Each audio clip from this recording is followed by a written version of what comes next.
নমস্কার বন্ধুরা, আমি শুভদীপ। তোমাদের স্বাগত জানাই আমার ইউটিউব চ্যানেল জ্ঞান মার্গে। এই ভিডিওতে আমরা রায় ও মার্টিন প্রশ্নবিচিত্রা 2025 থেকে সপ্তম শ্রেণীর ভূগোল বিষয়ের দ্বিতীয় পর্যায়ক্রমিক মূল্যায়নের যে সকল মডেল সেটগুলি দেওয়া হয়েছে তার মধ্য থেকে 7 নম্বর মডেল সেটটির সকল প্রশ্নের উত্তরগুলি নিয়ে আলোচনা করব। তাহলে দেখো, একের বলেছে সঠিক উত্তরটি নির্বাচন করে লেখো। 1. ইন্দোনেশিয়ার কাকাতোয়া হলো, এটা হবে অপশান সি, আগ্নেয় পর্বত।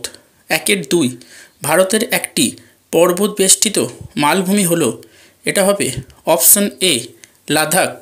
1-3 প্লাবনভূমি ও বদ্বীপ সৃষ্টি হয় নদীর, এটা হবে অপশান সি, নিম্ন গতিতে।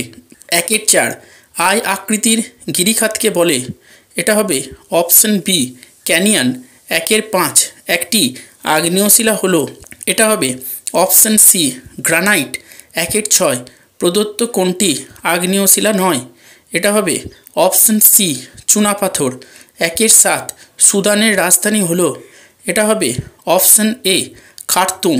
1-8 সাহারা মরুভূমির শুকনো নদীখাতগুলিকে বলা হয়, এটা হবে অপশান এ, ওয়াদি। 1-9 পৃথিবীর দীর্ঘতম নদী, এটা হবে অপশান বি, নীল। 1-10 আফ্রিকার নাতিশীতোষ্ণ তৃণভূমি, এটা হবে অপশান এ, ভেল্ট। এরপর 2 দাগের এ বলেছে শূন্যস্থান পূরণ করো।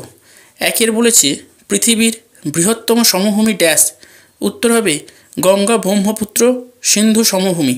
2 ড্যাশকে টেবিল ল্যান্ড বলে, উত্তর হবে মালভূমি। 3 ড্যাশ নদীতে সারা বছর জল থাকে, উত্তর হবে নিত্যবহ। 4 মরুভূমির সারিবদ্ধ উটের দলকে ড্যাশ বলে, উত্তর হবে ক্যারাভেন। 5 পৃথিবীর বৃহত্তম নদীবাঁধ ড্যাশ, উত্তর হবে আসোয়ান। এরপর 2 বি বলেছে নিচের প্রশ্নগুলির অতি সংক্ষিপ্ত উত্তর দাও। 1 লোয়ের সমভূমি কী দ্বারা গঠিত, উত্তর হবে বালি।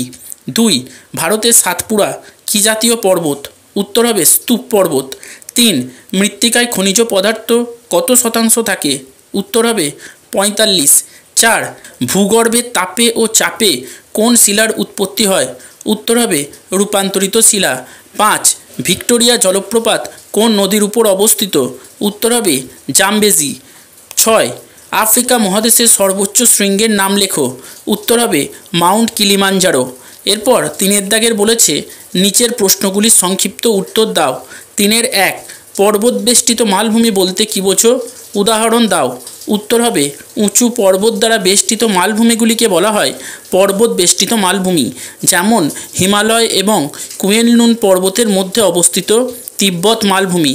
3-2 সব নদীর মোহনায় বদ্বীপ সৃষ্টি হয় না কেন, উত্তর হবে সব নদী পর্যাপ্ত পরিমাণ পলল বহন করে আনে না।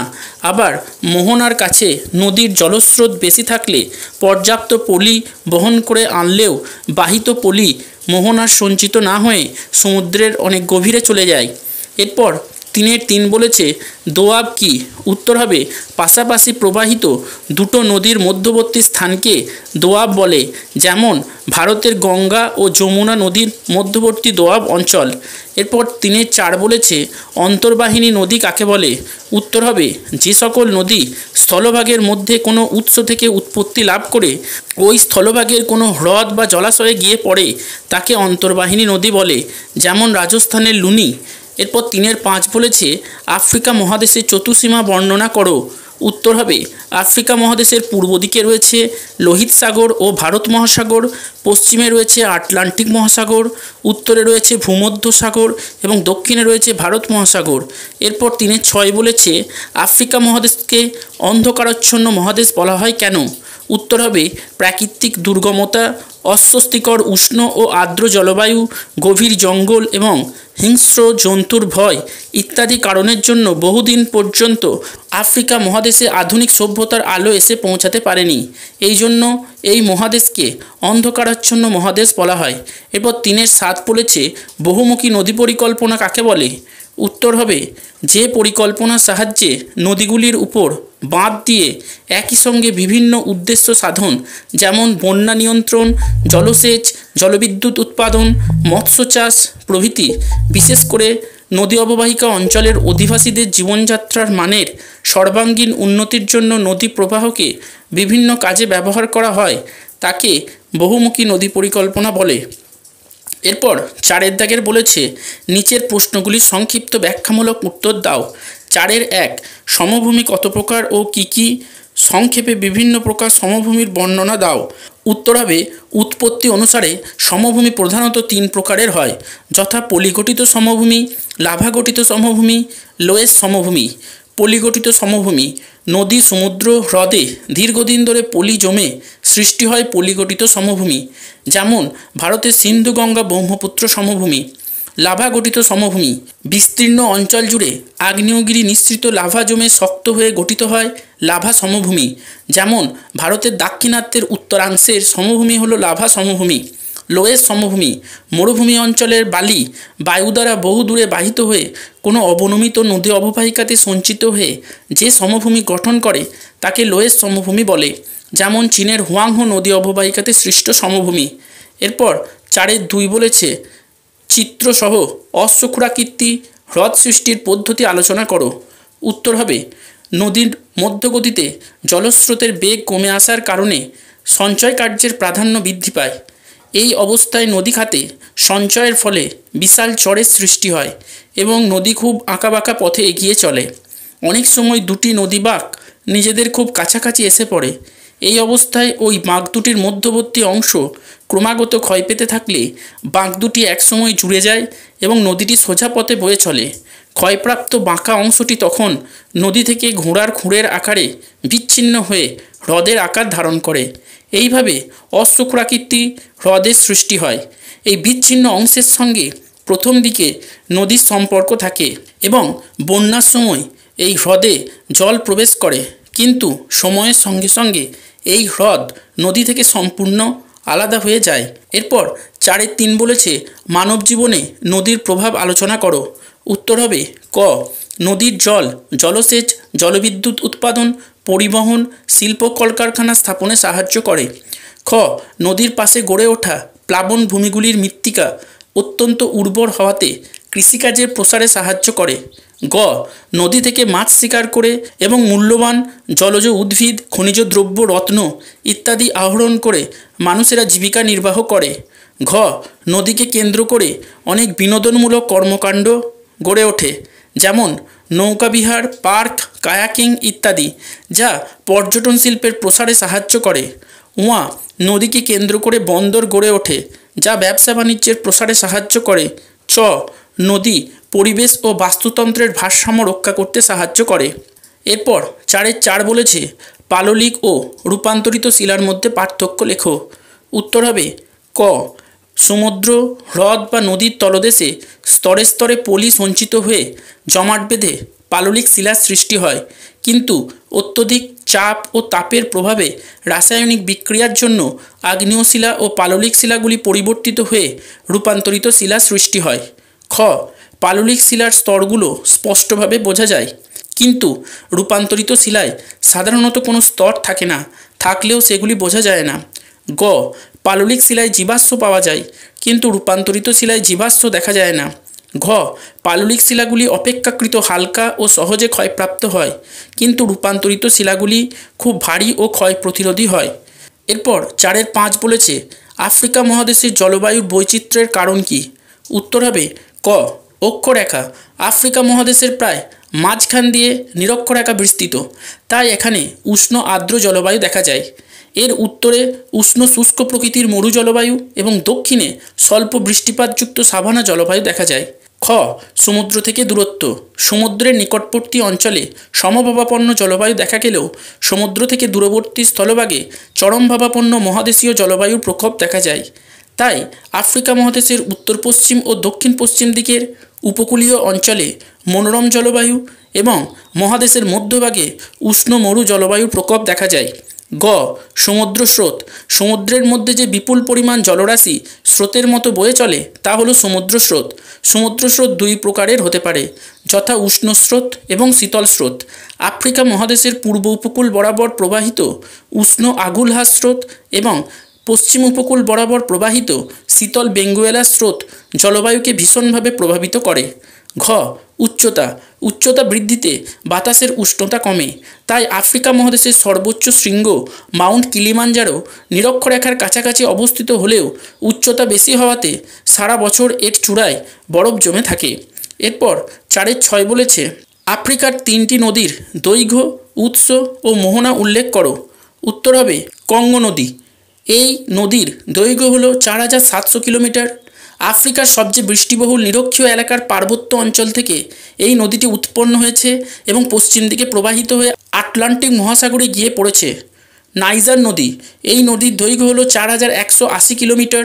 এটি গিনি উচ্চভূমি থেকে উৎপন্ন হয়ে পশ্চিম দিকে প্রবাহিত হয়ে আটলান্টিক মহাসাগরে গিয়ে পড়েছে। অরেঞ্জ নদী, এই নদীর দৈর্ঘ্য হলো 2200 কিলোমিটার। এটি ড্রাকেন্সবার্গ পর্বত থেকে উৎপন্ন হয়ে পশ্চিম দিকে প্রবাহিত হয়ে আটলান্টিক মহাসাগরে পড়েছে। 4-7 বলেছে, সাহারা মরুভূমির ভূমিরূপ সম্পর্কে সংক্ষেপে লেখো। উত্তর হবে উচ্চতা ও বৈশিষ্ট্য অনুসারে সাহারা মরুভূমি একটি প্রাচীন মালভূমি অঞ্চল। বহুদিন ধরে ক্ষয় পাওয়া প্রাচীন শিলা দ্বারা গঠিত আহাগ্গার ও টিবেস্টি মালভূমির মাঝে সাহারা মরুভূমি গড়ে উঠেছে। এখানকার গাছপালাহীন ধুধু প্রান্তরে দ্রুত গতির বাতাস প্রবাহিত হয়ে পাথরের গায়ে ধাক্কা খেয়ে নানা নকশা তৈরি করেছে। সাহারা মরুভূমির কিছু কিছু অঞ্চল শক্ত পাথরে ভর্তি, সেখানে বালির কোনো অস্তিত্ব নেই। এই অঞ্চলগুলিকে স্থানীয় ভাষায় বলা হয় হামাদা। এই মরুভূমির একটা বিস্তীর্ণ অঞ্চলে বালির স্তূপ জমা হয়ে ছোট ছোট পাহাড়ের মতো ভূমিরূপ গঠন করেছে, সেগুলিকে আর্ক বলা হয়। আবার এই মরুভূমির কিছু কিছু অঞ্চলে বালির সঙ্গে পাথরের টুকরো একসঙ্গে মিশে সুবিশাল বৈচিত্র্যহীন ক্ষেত্রগুলি সৃষ্টি করে, এইগুলিকে রেক বলে। সাহারা মরুভূমির উত্তর পশ্চিম দিকে অবস্থিত আটলাস পর্বত এবং মধ্যভাগের উচ্চভূমি থেকে অনেক নদীর উৎপত্তি ঘটেছে, তবে এই নদীখাতগুলো বেশিরভাগ সময়ই শুকনো থাকে। এই শুকনো নদীখাতগুলিকে এখানে ওয়াদি বলা হয়। এরপর 5 দাগের বলেছে, নিচের প্রশ্নগুলির উত্তর দাও। 1. উদাহরণ ও চিত্রসহ পর্বতের শ্রেণীবিভাগ করে বর্ণনা দাও। উত্তর হবে উৎপত্তি এবং গঠন অনুসারে পর্বত মূলত 3 প্রকারের হয়, যথা ভঙ্গিল পর্বত, স্তূপ পর্বত এবং আগ্নেয় পর্বত। ভঙ্গিল পর্বত নদীখাত অঞ্চলে দীর্ঘদিন ধরে পলল সঞ্চয়ের কারণে অত্যধিক নিম্নমুখী চাপের সৃষ্টি হয়। ফলস্বরূপ মহীখাতের দুপাশের ভূখণ্ড পরস্পরের দিকে এগিয়ে আসতে শুরু করে এবং ভূ আলোড়নের দ্বারা পলল স্তরে ভাঁজ পড়ে ভঙ্গিল পর্বতের সৃষ্টি হয়। যেমন হিমালয় পর্বত। স্তূপ পর্বত ভূ আলোড়নের ফলে ভূপৃষ্ঠে অনেক সময় ফাটল সৃষ্টি হয়। পরবর্তী কোনো ভূ আলোড়নের ফলে সেই ফাটলগুলোর মাঝের ভূখণ্ড উঁচু হয়ে উঠে গিয়ে অথবা দুপাশের ভূখণ্ড নিচে বসে গিয়ে মাঝখানের ভূখণ্ড স্তূপের মতো অবস্থান করে স্তূপ পর্বতের সৃষ্টি করে, যেমন ভারতের সাতপুরা। আগ্নেয় পর্বত আগ্নেয়গিরি থেকে অগ্নুৎপাতের সময় প্রচুর পরিমাণে লাভা ছাই ছোট ছোট পাথর বেরিয়ে এসে আগ্নেয়গিরির চারিদিকে জমা হয়ে 3 কোণা শঙ্কুর মতো আকৃতি বিশিষ্ট আগ্নেয় পর্বতগুলি সৃষ্টি করে, যেমন জাপানের ফুজিয়ামা। এরপর 5-2 বলেছে, মালভূমির শ্রেণীবিভাগ করে আলোচনা করো। উত্তর হবে উৎপত্তি ও অবস্থান অনুসারে মালভূমির আকৃতি ও প্রকৃতির প্রচুর বৈচিত্র্য আছে। সেগুলি হলো ক. পর্বতবেষ্টিত মালভূমি।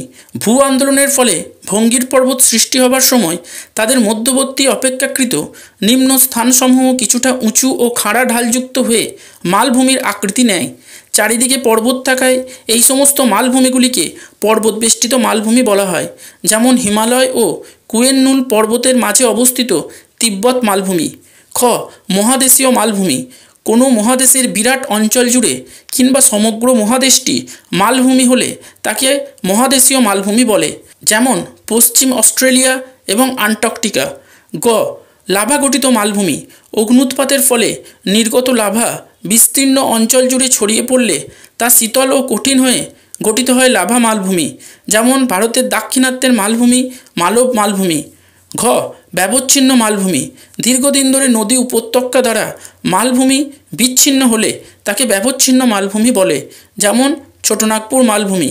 এরপর 5-3 বলেছে, মাটি সৃষ্টির নিয়ন্ত্রকগুলি আলোচনা করো। উত্তর হবে ক. আদিশিলা। ভবিষ্যতে মাটি কেমন হবে তা নির্ভর করে আদিশিলার প্রকৃতির উপর। আদিশিলার উপর অঞ্চলটির জলবায়ু, স্বাভাবিক উদ্ভিদ ও ভূপ্রকৃতি মৃত্তিকা তৈরিকে প্রভাবিত করে, যেমন ব্যাসল্ট শিলাযুক্ত অঞ্চলে কৃষ্ণ মৃত্তিকা দেখা যায়। খ জলবায়ু। জলবায়ু মাটি তৈরিতে বিশেষ ভূমিকা নেয়। উষ্ণ ও বৃষ্টিবহুল জলবায়ুতে মৃত্তিকা দ্রুত গড়ে ওঠে, আবার শীতল ও শুষ্ক অঞ্চলে মাটি তৈরি হতে সময় বেশি লাগে। তাই উষ্ণ ও আর্দ্র অঞ্চলে মাটির গভীরতা বেশি হয়। গ ভূপ্রকৃতি। ভূমির প্রকৃতি মাটি তৈরিকে প্রভাবিত করে। যেখানে ভূমির ঢাল অধিক সেখানে মাটি গঠনের সুযোগ কম থাকে, তাই পার্বত্য অঞ্চলে মৃত্তিকার স্তর হয় পাতলা। আবার যেখানে ভূমির ঢাল কম সেখানে ধীরে ধীরে মাটির স্তর তৈরি হতে পারে, তাই সমভূমি অঞ্চলে মাটির গভীর স্তর গড়ে ওঠে। ঘ জীবজগৎ। উদ্ভিদ ও প্রাণীজাত বর্জ্য পদার্থ এবং তাদের মৃতদেহগুলি পচে গিয়ে মৃত্তিকাতে হিউমাস অর্থাৎ জৈব পদার্থ যুক্ত করে। আবার মৃৎভেদী প্রাণীরা যেমন ইঁদুর, উই, কেঁচো প্রভৃতি মাটি খুঁড়ে মাটিকে আলগা করে দেয়, ফলে মৃত্তিকাতে জল ও বাতাস চলাচল বৃদ্ধি পায়। উমা সময়। মাটি সৃষ্টির ক্ষেত্রে সময় পরোক্ষ উপাদান হিসেবে কাজ করে। কোনো পরিণত মৃত্তিকা সৃষ্টি হতে দীর্ঘ সময় লাগে, প্রায় কয়েক হাজার থেকে কয়েক লক্ষ বছর। এরপর 5-4 বলেছে আফ্রিকা সাভানা ও ভূমধ্যসাগরীয় উদ্ভিদ সম্বন্ধে আলোচনা করো। উত্তর হবে সাভানা তৃণভূমি। আফ্রিকা মহাদেশের মধ্যভাগে নিরক্ষীয় অঞ্চলের উত্তরে আর দক্ষিণে বৃষ্টিপাত ক্রমশ কমে যেতে থাকে। এই অঞ্চলের পূর্ব দিকে বছরে গড়ে 100 থেকে 150 সেন্টিমিটার বৃষ্টি হলেও পশ্চিম দিকে বৃষ্টিপাত কমে হয় 25 থেকে 50 সেন্টিমিটারের মতো। মোটামুটি গরম আর কম বৃষ্টিপাতের জন্য এখানে বড় গাছের সংখ্যা কম, তার বদলে লম্বা ঘাসের প্রান্তর দেখা যায়। দিগন্ত বিস্তৃত ঘাস জমির মধ্যে অ্যাকাসিয়া ও বাওবাব জাতীয় বৃক্ষ দেখা যায়। ভূমধ্যসাগরীয় উদ্ভিদ। আফ্রিকার একেবারে উত্তর পশ্চিমে ও দক্ষিণ পশ্চিম অংশে ভূমধ্যসাগরীয় জলবায়ু দেখা যায়। এই জলবায়ু অঞ্চলে গ্রীষ্মকাল শুষ্ক এবং শীতকাল হয় আর্দ্র। বার্ষিক গড় বৃষ্টিপাতের পরিমাণ হয় 50 থেকে 100 সেন্টিমিটারের মতো। শুষ্ক পরিবেশের জন্য গাছের মূলগুলি মাটির অনেক গভীরে প্রবেশ করে এবং অতিরিক্ত বাষ্পমোচন আটকাতে গাছের পাতায় পাতলা মোমের মতো আস্তরণ দেখা যায়। এখানে গুল্ম ও বৃক্ষ জাতীয় উদ্ভিদ বেশি দেখা যায়, যেমন ওক, কক, রোজমেরি, আখরোট, জলপাই প্রভৃতি। এখানে প্রচুর ফলের গাছ জন্মায়, যেমন আপেল, লেবু, আঙ্গুর, বেদানা, নাশপাতি, ডমুর ইত্যাদি। তাই ভূমধ্যসাগরীয় জলবায়ু অঞ্চলকে পৃথিবীর ফলের ঝুড়ি বলা হয়। এই ভিডিওটা দেখে উপকৃত হলে অবশ্যই একটি লাইক করবে, কমেন্ট করবে এবং বন্ধুদের সাথে ভিডিওটা শেয়ার করবে। আর চ্যানেলটিতে নতুন হলে অবশ্যই সাবস্ক্রাইব করে পাশে থাকা বেল আইকনটি প্রেস করে দেবে। ভিডিওটি সম্পূর্ণ দেখার জন্য ধন্যবাদ। নমস্কার।